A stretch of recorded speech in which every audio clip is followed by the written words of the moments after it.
ఓం నమో నారాయణాయ నమశివాయ. మహాభారతంలో వనపర్వంలో వచ్చేసి మనం అరణ్యపర్వంలో ఉన్నాం. ఈ అరణ్యపర్వంలో వచ్చేసి ద్వారక మీద శాలువుడు దండెత్తి వచ్చాడు. తన శోభవిమానాన్నితో అసలు మొత్తం చెలరేగిపోతున్నాడు. ప్రద్యుమ్నుడికి శాలువుడికి మధ్య యుద్ధం జరిగింది. ఆ యుద్ధంలో వచ్చేసి ముందు శాలువుడు మూర్చపోయాడు. చనిపోయాడని చెప్పేసి ప్రద్యుమ్నుడు అజాగ్రత్తగా ఉన్నాడు. ఈలోపు శాలువుడు లేచాడు. ఘోరంగా ప్రద్యుమ్నుడిని మూర్చెల్లగొట్టాడు.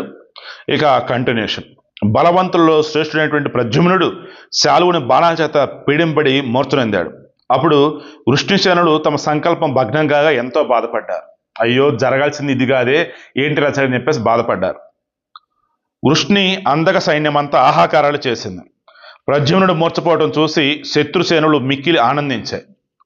ప్రద్యుమ్నుడే చాలా బలవంతుడు, అట్లాంటి వాడిని మన శాలువుడు పడగొట్టాడు, ఇంక మనకు తిరుగులేదని చెప్పేసి అనుకుంటున్నారు. మూర్చపోయినటువంటి ప్రద్యుమ్నుడిని చూసి శిక్షితుడైనటువంటి దారుకి అనే సారథి వేగంగా పరిగెత్తే గుర్రాలతో ఉన్నటువంటి రథాన్ని యుద్ధం నుండి దూరంగా తీసుకుని వెళ్ళాడు. సో ప్రద్యుమ్నుడు పడిపోయిన రథంలో ఆ రథాన్ని సారథి వచ్చేసి దారుకి, ఇక దారుకి ఇమ్మీడియట్గా వేగంగా ఆ రథాన్ని బయటికి తీసుకుని వెళ్ళిపోయాడు. ఏది యుద్ధక్షేత్రం నుండి. రథం ఎక్కువ దూరం వెళ్లకుండానే రథంలో వెళ్తున్న ప్రద్యుమ్నుడు స్పృహ వచ్చి ధనుసును చేతబట్టి సారథితో ఇలా అన్నాడు. ఈలోపు మెలకు వచ్చేసింది, లేచాడు.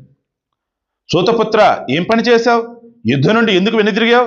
వృష్ణవీరులకు యుద్ధంలో ఇది ధర్మం కాదు.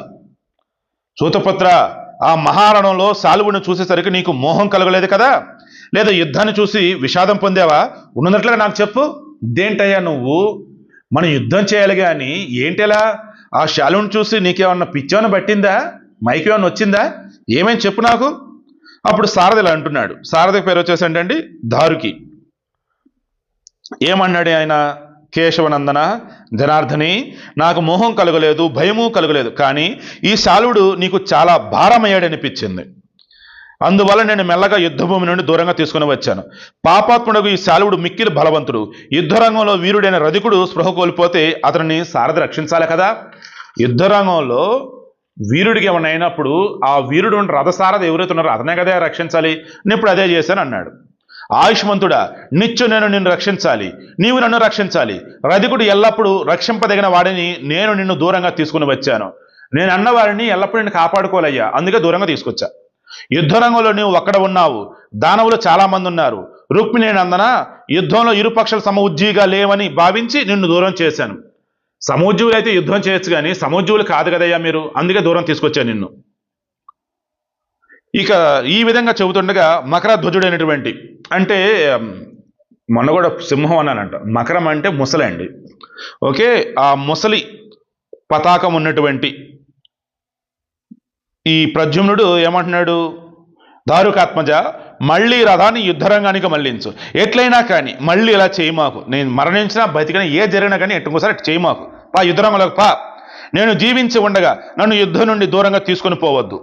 జీవించి ఉండగా యుద్ధాన్ని విడిచిపెట్టేవాడు, నేలపైబడినటువంటి వాడిని చంపేవాడు, శత్రువుకు లొంగి నీవాణ్ణి అనేవాడు వృష్ణి వంశంలో పుట్టినవాడే కాదు. శత్రువు లొంగి నేను నీవాణ్ణి రా బాబు, నన్ను చంపమాకు. అండ్ జీవించి ఉండగా యుద్ధాన్ని విడిచిపెట్టేవాడు కాదు.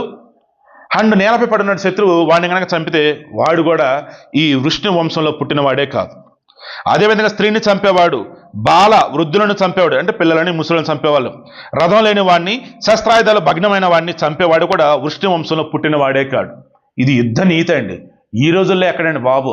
అరే వాడి చేతులు ఏమైనా చంపారా? ఇలాగే తయారయ్యారు. దారుకుమార, నీవు సూతకులంలో పుట్టినవాడు, సూతకర్మను బాగా నేర్చిన వాడును. యుద్ధంలో వృష్ణి వంశీయులు పాటించే ధర్మాన్ని కూడా నీవు ఎరుగుదువు. సో నువ్వు సూతవంశంలో పుట్టినావయ్యా, రథసారథివేనయ్యా, కరెక్టే, కానీ నీకు వృష్ణివంశీయుల యొక్క ధర్మం నీకు తెలియదా? తెలుసు కదా అని చెప్పేసి అన్నాడు. తర్వాత ఏమైంది రేపు డిస్కస్ చేద్దాం.